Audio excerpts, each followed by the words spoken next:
Bonjour et bienvenue dans 88 images par seconde. Tout de suite, les films du mois d'avril. À l'heure des souvenirs, un film nostalgique qui nous fait regarder notre vie différemment, mais qui manque tout de même de rythme, 6 sur 10. Pierre Lapin, je ne sais pas si c'est moi qui ai perdu mon âme d'enfant, ou bien ceux qui ont fait ce film, mais ça ne fonctionne vraiment pas avec moi. Pas drôle, ennuyeux et mauvais musicalement, il n'y a pas grand chose de réussi, franchement, 3 sur 10. Don't Worry It Won't Get Far on Foot, un film trop consensuel surtout pour un Gus Van Sant, malgré un beau casting, 5 sur 10. La mort de Staline, pas très intéressant, le film paraît long, il aurait mérité plus d'humour pour faire passer la pilule, 5 sur 10. Abracadabra.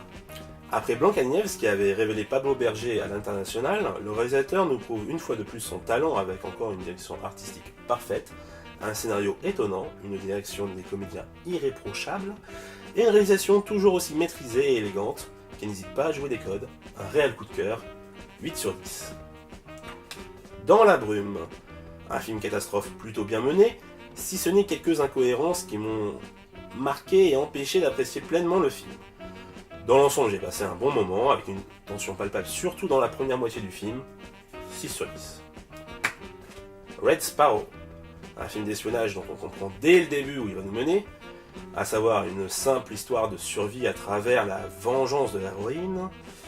Il n'y a pas de temps mort, ça hausse des nues frontales, mais ça paraît tellement gratuit que ça ne fonctionne pas. Sans compter que Jennifer Lawrence paraît se foutre royalement de ce qu'elle fout là. Bref, le film ne convainc pas vraiment, même s'il fait plutôt bien le taf par moment, allez, 5 sur 10.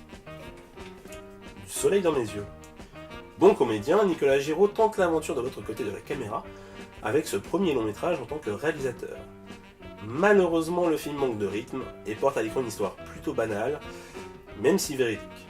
Bref, pas un chef-d'œuvre, pas désagréable non plus, un film doux, 5 sur 10. Kings. Je ne comprends pas pourquoi la réalisatrice de l'excellent Mustang s'intéresse aux événements de 92 à Los Angeles. De même, je ne comprends pas qu'elle choisisse ces personnages pour raconter cette histoire. Le film se révèle assez décevant et très loin de la puissance qu'avait son précédent film, 6 sur 10. Taxi 5. Je fus le premier étonné d'aimer le cinéma de Gaston Bide, des Caïras à Pattaya.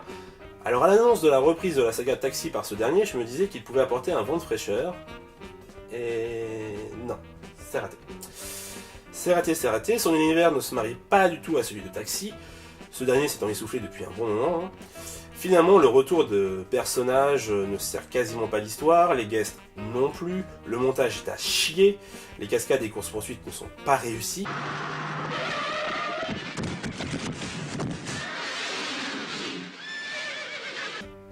Et où sont passés ces putains de gadgets du taxi? Merde!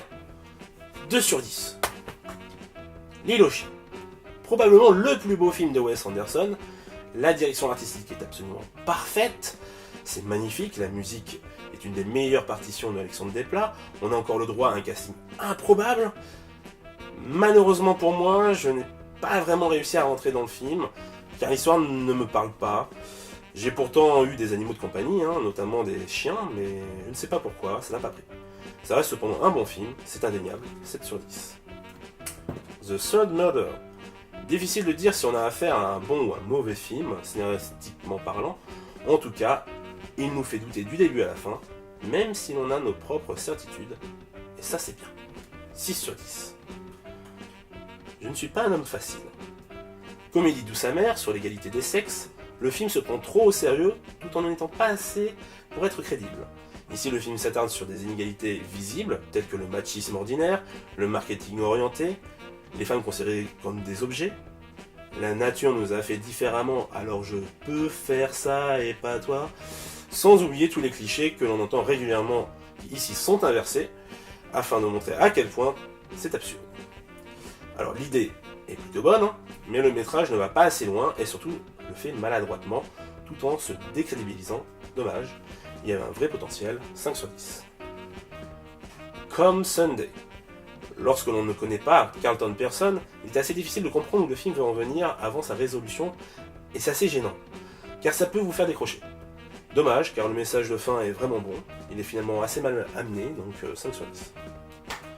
Escobar, film de gangster assez classique, filmé à l'américaine.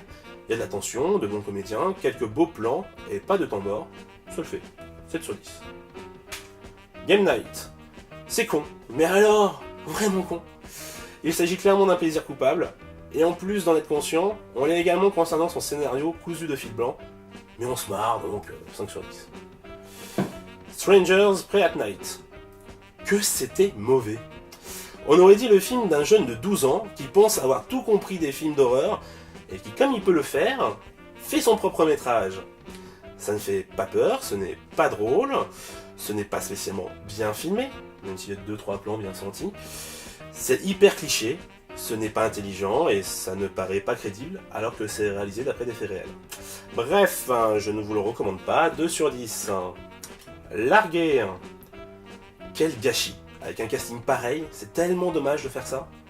Le film ne va pas plus loin que la bande-annonce, et ne peut pas plus à rire que ça. Une réelle déception, n'allez pas le voir, 3 sur 10. Mais Provincial, un film sur les étudiants en ciné sur Paris venant de province, forcément ça me parle, forcément je m'identifie, et forcément j'aime. Non, puis vous avez vu ce casting, comment ne pas aimer, 7 sur 10. My Wonder Woman, bien plus intelligent et intéressant que je ne m'y attendais, on passe un très bon moment. Tout le côté recherche en psychologie et sur le désir est passionnant, 7 sur 10. Place publique. Un regard criant de vérité sur notre société, une bonne comédie douce amère écrite avec talent par Jaoui et Bakri, 7 sur 10. Kodachrome. Le film est assez banal, on a vu ce sujet être traité 1000 fois, de plus sans vouloir faire un vilain jeu de mots, le film enchaîne les clichés. Toutefois, on soulignera la prestation de Jason Sudeikis, bien loin des comédies lourdingues dans lesquelles on est habitué à le voir, 5 sur 10. Une femme heureuse.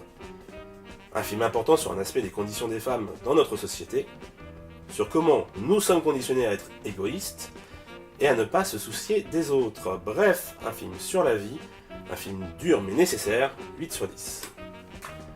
La route sauvage. Le road trip d'un ado de 15 ans qui cherche simplement à s'en sortir malgré tous les obstacles qui se présentent à lui. Il aurait sans doute pu mieux s'en sortir s'il avait fait un peu plus confiance au système, mais bon, à son âge, on peut comprendre sa méfiance, 7 sur 10.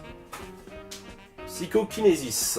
Après Dernier train pour Busan, Yoon Sang-ho revient avec un film de genre où son personnage a des super pouvoirs. L'idée est simple, mais son traitement captive le spectateur et lui en donne pour son argent côté action et humour. Un savant mélange qui fonctionne vraiment bien, 7 sur 10. Avenger Infinity War. Clairement le film qu'on voulait voir, espérons seulement que tout ça n'est pas juste de la poudre aux yeux de la part de Marvel Disney, et qu'ils assumeront jusqu'au bout ce qu'ils viennent de faire. Si c'est le cas, ça promet pour la suite. 8 sur 10. Comme des garçons. Un film à la populaire de Régis Froissart sur les débuts du football féminin en France. Vanessa Guild illumine l'écran à chacune de ses apparitions. De plus, la reconstitution des années 70 est vraiment belle. 7 sur 10. Amoureux de ma femme. Encore un film sur le désir, forcément moins subtil vu qu'il s'agit d'une comédie, sans compter que ce n'est pas vraiment réussi côté réalisation. À force de vouloir jouer sur le point de vue, Auteuil perd son spectateur et arrive même par moments à l'ennuyer. À côté de ça, Daniel Auteuil et Sandrine Kiberlin portent le film, 5 sur 10. Voilà pour les films du mois d'avril, je vous donne rendez-vous le mois prochain. Au revoir.